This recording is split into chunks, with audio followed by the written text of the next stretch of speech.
कही के हो बोला रे न मारई राजा हो कही के हो बोलावाय रे न मारई दुल्हा हो कही के हो बोलावाय रे न मार सैया जय हो जय हो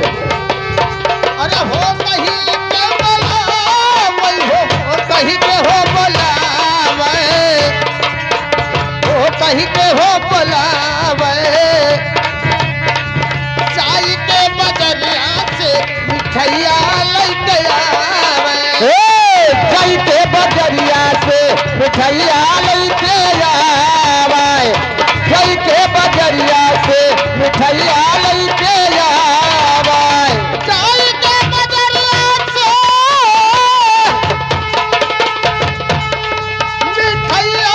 लेके आवे मिठैया लेके आवे आगे का करें अपना न खाए दुल्हा अपना न खाए दुल्हा ये अपना न खाए दुल्हा हमारा के हो खिलावाय अपने न खाए बलमना हमारा के हो खिलावाय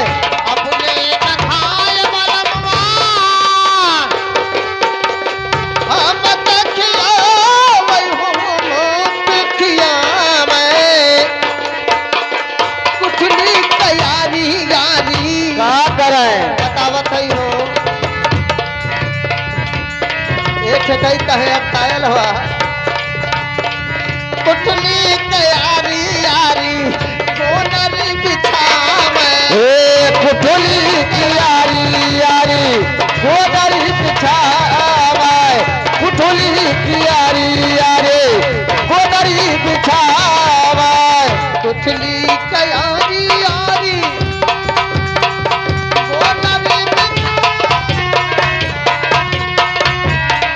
ये करे बाद का करें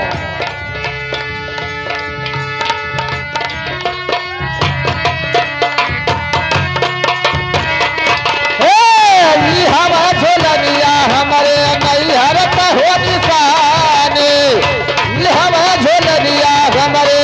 नैहर का निशाने हवई झुलनिया हमारे नैहर के निशानी हो नैहर के निशानी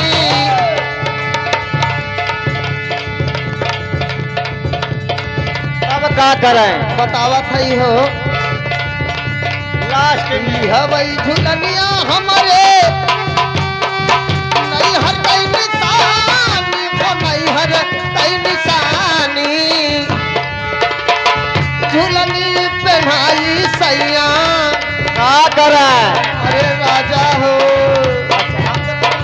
झुलनी पहनाई सैया ठीक पर्दा